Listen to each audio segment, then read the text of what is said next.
जैसे ही मैंने आंखें खोली, मुझे अपने पास एक औरत की सांसों की आवाज सुनाई दी। उसकी सांसें हल्की, रुक रुक कर और कांपती हुई चल रही थीं। मैंने सिर घुमाया और खिड़की के बाहर से आती फीकी रोशनी में उसका चेहरा देखा। इतने अंधेरे में भी वह बेहद खूबसूरत लग रही थी, लेकिन उसके हंसली के पास पड़े बैंगनी निशान दिल दहला देने वाले थे। यह सब क्या हुआ था? बेल्ट के वार, बोतल टूटने की आवाज और एक औरत की चीखें।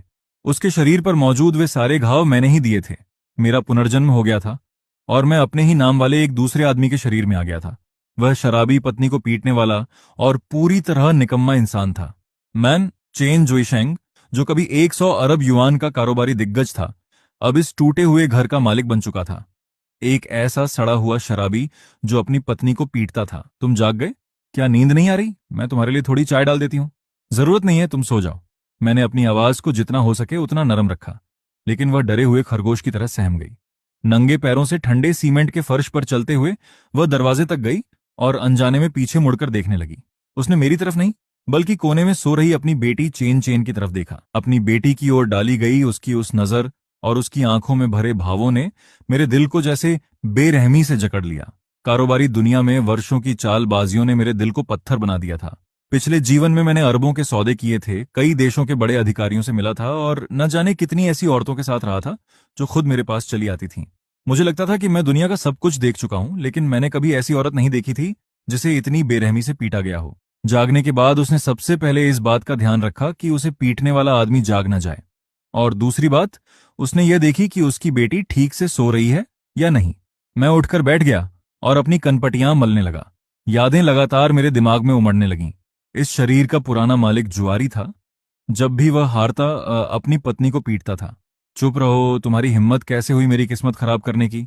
एक बार उसने शू मेंग को इतना पीटा कि वह 3 दिनों तक बिस्तर से उठ नहीं पाई। फिर भी उसे उठकर उसके लिए खाना बनाना पड़ा। वह खुद कोई काम नहीं करता था। पूरा परिवार बाजार में शू मेंग के फल का ठेला लगाने से चलता था। वह हर महीने 2 या 3 हजार युआन कमाती थी, लेकिन वह आदमी सारे पैसे छीनकर जुए में हार जाता था। जब उसे पैसे चाहिए होते, तब उसे अपनी बेटी की भी परवाह नहीं रहती थी। एक बार चैन चेन को 39 डिग्री बुखार था और उसने ताश की मेज पर फोन उठाकर कहा, मैं जुआ खेल रहा हूं, जब वो मर जाए तो मुझे बता देना। फिर कल वह दोबारा हार गया था।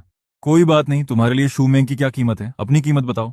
शू मेंग की कितनी कीमत हो सकती है? क्यों नहीं हो सकती? वह खूबसूरत है। यकीन नहीं होता? कल आकर खुद देख लेना, मैं तुम्हें दिखा दूंगा। आज वे लोग माल देखने आने वाले थे। मैंने आंखें बंद की और गहरी सांस ली।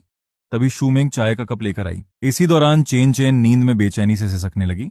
मैंने मच्छरदानी उठाई और चाय का कप ले लिया। अंदर आ जाओ, वरना मच्छर घुसकर बच्ची को काटेंगे। शू मेंग ने अविश्वास से मेरी तरफ देखा। उसे यकीन ही नहीं हो रहा था कि जो आदमी हमेशा उसे पीटता और गालियां देता था, वह ऐसी बात कह सकता है। वह चेन चेन को सुलाने के लिए बिस्तर पर आ गई और मेरी तरफ पीठ करके लेट गई। उसका शरीर हल्का सा तना हुआ था। घृणा और क्रोध की तेज लहर मेरे सिर तक चढ़ गई। उसके बाद मेरे में उससे भी अधिक तीखा और असहनीय दर्द उठा। जब वे बटन खोल रही थी, मैंने उसका हाथ पकड़ लिया। शू मेंग।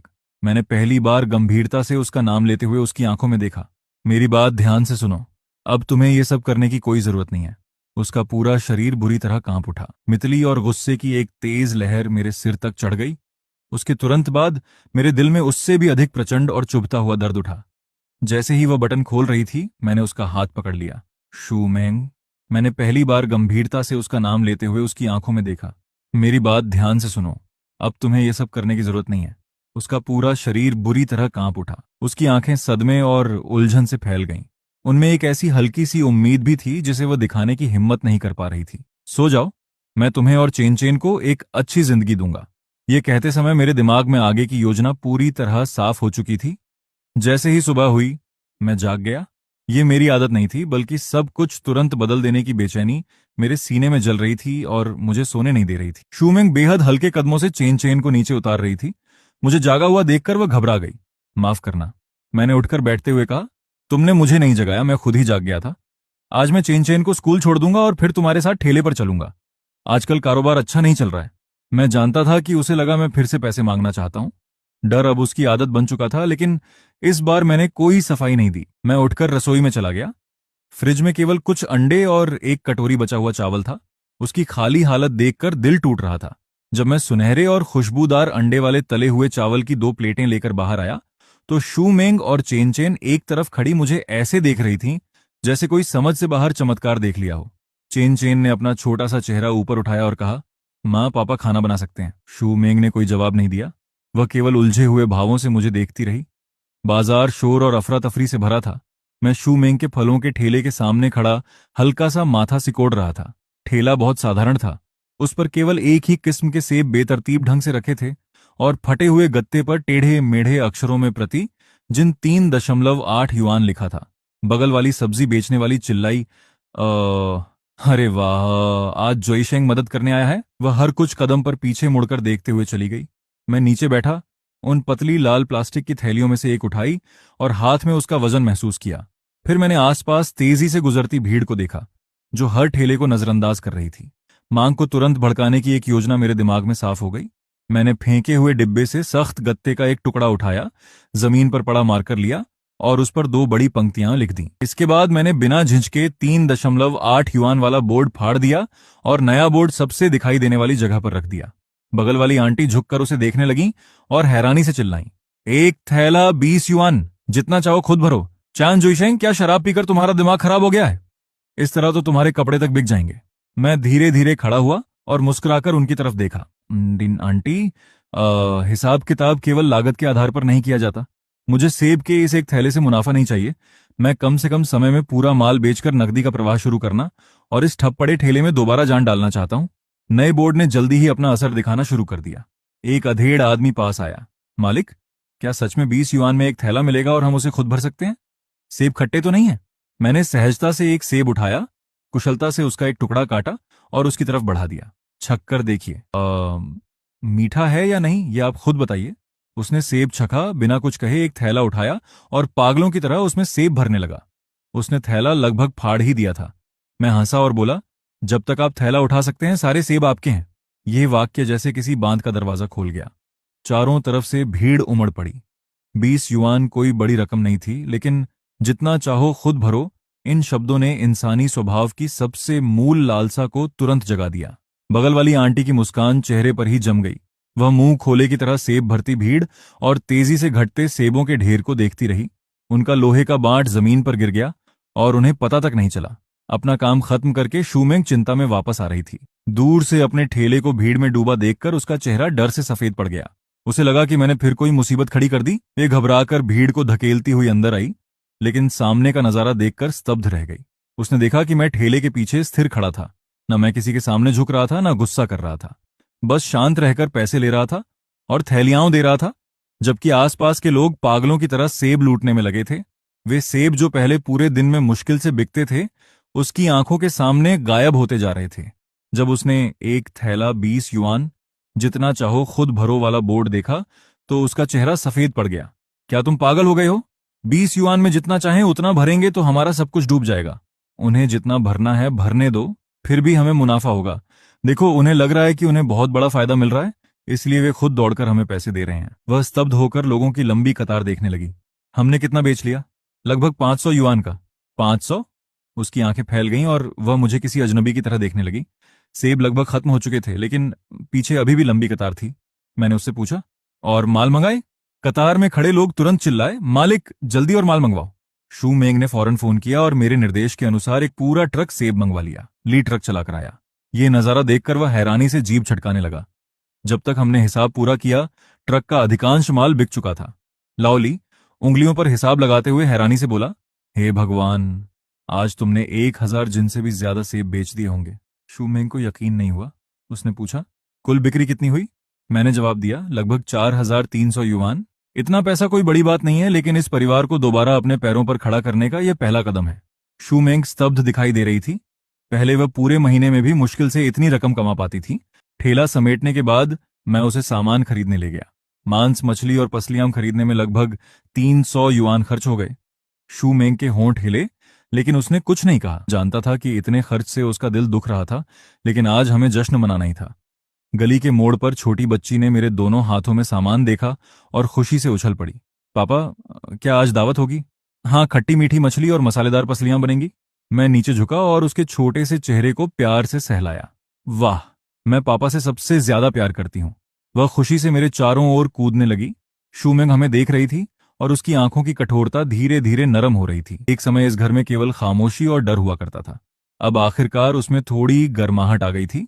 हम तीनों बातें करते और हंसते हुए घर की ओर चल पड़े। चैन चैन लगातार चहकती रही और शूमेंग के चेहरे पर हल्की मुस्कान थी। पुनर्जन्म के बाद मैं ठीक यही दृश्य चाहता था। जब हम मोड़ वाली किराने की दुकान के पास पहुंचे तो चेन चेन ने अचानक मेरी कमीज खींची। उसकी आंखें चमक रही थीं और वह दुकान में रखे कांच के मछली घर की तरफ इशारा कर रही थी। पापा, देखो, छोटी सुनहरी मछलियां कितनी लाल और सुंदर हैं। वे केवल कुछ युआन की साधारण सुनहरी मछलियां थीं, लेकिन चेन चेन की नजर में वे अनमोल खजाना थीं। ठीक है पापा, तुम्हारे लिए कुछ मछलियां खरीदेंगे। शू मेंग ने पीछे मुड़कर कहा। मैं पहले जाकर सब्जियां धोती हूं, तुम दोनों जल्दी वापस आ जाना। वह सामान उठाकर लगभग 10 मीटर दूर मौजूद जर्जर इमारत की तरफ तेजी से चल पड़ी। मैं चेन चेन को गोद में लेकर किराने की दुकान पर सुनहरी मछलियां चुन रहा था। तभी मेरी नजर घर के दरवाजे के आसपास घूम रहे कुछ लोगों पर पड़ी। वे दरवाजा खोलने की कोशिश कर रही शूमेंग का रास्ता रोक रहे थे। मेरा दिल धक से रह गया। शूमेंग साफ तौर पर घबरा गई थी। उसने एक कदम पीछे लिया और सतर्कता से उन्हें देखने लगी। सुनहरे बालों वाला आदमी बदमाशी से मुस्कुराया और उसके पास झुक गया। भाभी, बस तुम्हें याद दिलाने आए हैं। तुम्हारा आदमी चेन जुइशेंग कल रात ताश में हार गया था। उसने कर्ज चुकाने के लिए तुम्हें हमारे हवाले कर दिया है। अब अपने भाइयों को थोड़ा मजा करने दो। शू मेंग का शरीर ढीला पड़ गया। उसके हाथों से सारा सामान जमीन पर गिर गया। उसका चेहरा राख जैसा हो गया, मानो शरीर की सारी ताकत खत्म हो गई हो। मैं तेजी से उनकी ओर दौड़ा। शू मेंग गिरोह की तरफ पीट कर चुकी थी और उसी दिशा में देख रही थी जहां से मैं आ रहा था। उसके चेहरे का सारा रंग उड़ चुका था और आंसू बिना आवाज के लगातार बह रहे थे। उसकी आंखें, वह मुझे देख रही थी। मैं अपनी बेटी और सुनहरी मछलियों का कटोरा लिए एक अच्छे पिता की तरह उसकी तरफ बढ़ रहा था। उसके होंठ कांपने लगे जैसे वह कुछ कहना चाहती हो। फिर मुझे उसकी आवाज सुनाई दी। चान जुइशेंग, तुमने पूरी रात और पूरा दिन यह अच्छा बनने का नाटक केवल इसलिए किया ताकि मैं खुद चलकर तुम्हारे इस जाल में फंस जाऊं। वह तेजी से झुकी, जमीन पर बिखरी अभी खरीदी हुई सब्जियां उठाईं और पूरी ताकत से मेरी तरफ फेंक दी। मैं तुमसे नफरत करती हूँ। मुझे तलाक चाहिए। सब्जियां मुझसे टकराकर जमीन पर बिखर गईं। चेन चेन डर गई और जोर जोर से रोने लगी। माँ, पापा को मत मारो। मेरे कुछ कहने से पहले ही शूमेंग मुड़कर घर की तरफ भागी, लेकिन वह अंदर नहीं पहुंच पाई। ट्रायड नाम के आदमी ने उसकी कलाई पकड़ ली। भाभी, इतनी जल्दी जाने की क्या जरूरत है? वह मुस्कुराते हुए अपना हाथ उसकी बांह पर ऊपर की ओर फेरने लगा। तुम्हारे आदमी ने सब कुछ लिख कर दिया है। आज रात तुम हमारे साथ चलोगी? मैंने देखा कि शूमेंग पूरी तरह जम गई थी। उसके चेहरे पर पहले से भी गहरा डर उभर आया। उसी पल मेरे अंदर कुछ फट पड़ा। उसे छोड़ दो। मेरी आवाज अचानक बर्फ जैसी ठंडी हो गई। कारोबारी दुनिया में 10 वर्षों तक संघर्ष करके तराशी गई ऐसी आवाज का इन गुंडों ने पहले कभी सामना नहीं किया था। मैंने ट्रायड के चेहरे पर जोरदार थप्पड़ मारा। वह कुछ कदम पीछे लड़खड़ा गया और उसके होंठ के कोने से खून बहने लगा। वह स्तब्ध होकर अपना चेहरा पकड़ने लगा। बाकी सब भी जम गए। फिर वह दोबारा मुक्के चलाता हुआ मेरी तरफ झपटा। मैं एक कदम किनारे हुआ, उसका वार बचाया और उसके पेट पर जोरदार लात मारी। वह चीखते हुए पीछे उड़ गया और जमीन पर दर्द से तड़पने लगा। बाकी तीनों गालियां देते हुए मेरी तरफ दौड़े। मैं तेजी से आगे बढ़ा। फेंकना, जोड़ मोड़ना और घुटने से वार करना, पिछले जीवन में सीखी हर युद्ध कला मैंने इस्तेमाल की। मेरा हर वार सही जगह लगा। 1 मिनट से भी कम समय में चारों जमीन पर पड़े थे। मेरे पीछे चेन चेन अपनी छोटी मुट्ठी ऊपर उठाकर चिल्लाई, पापा, बुरे लोगों को मारो। वाह! शूमेंग ने कोई आवाज नहीं निकाली। मैं ट्रायड के पास गया, उसके सीने पर पैर रखा और नीचे देखते हुए कहा, ध्यान से सुनो, मैंने जुआ छोड़ दिया है। पुराने सारे हिसाब खत्म हो चुके हैं। फिर कभी मेरे परिवार के पास आए तो जब भी तुम्हें देखूंगा तुम्हें पीटूंगा, समझे? उसने फिर भी अकड़ दिखाने की कोशिश की। तुमने पैसे लिए हैं और वापस नहीं दे रहे, हम पुलिस बुलाएंगे। मैं हंसा। पुलिस बुलाओगे? क्या तुम्हें पता है कि बड़े पैमाने पर जुआ चलाने की सजा क्या होती है? क्या मैं तुम्हें बताऊं? मेरे फोन में सबूत मौजूद हैं। क्या तुम्हारी तरफ से मैं ही फोन कर दूं? उनके चेहरे तुरंत सफेद पड़ गए। माफ कर दीजिए भाई चेन, हमसे गलती हो गई, हम अभी चले जाते हैं। रुको, मैंने उन्हें वापस बुलाया। फिर अब भी कांप रही शूमेंग की तरफ देखकर कहा, मेरी पत्नी से माफी मांगो। उन लोगों के चेहरे उतर गए, लेकिन उन्होंने सिर झुका दिया। माफ कर दीजिए भाभी, अब यहां से निकलो। मैंने ट्रायड को ठोकर मारकर एक तरफ किया। वे घबराकर वहां से भाग गए। चारों तरफ खामोशी छा गई। मैं शूमेंग की तरफ मुड़ा। उसका चेहरा आंसुओं से भीगा था और शरीर अब भी कांप रहा था। उसकी आंखों में डर, संदेह और गहरा दर्द था। मेरे दिल में सुई चुभने जैसा दर्द उठा। मैं उसके पास गया, उसकी आंखों में देखा और एक एक शब्द पर जोर देते हुए गंभीरता से कहा, शू मैंग, पुराना चेन जुइशेंग एक घटिया इंसान था। उसने जो किया है उसके लिए 10,000 बार मरना भी कम होगा। मैं तुमसे ये उम्मीद नहीं करता कि तुम मुझे तुरंत माफ कर दोगी। बस मुझे एक और मौका दे दो। मैं अपनी जान की कसम खाता हूं, आज के बाद अगर मैंने तुम्हें और चेन चेन को जरा सा भी दुख पहुंचने दिया तो मेरी मौत बेहद भयानक हो।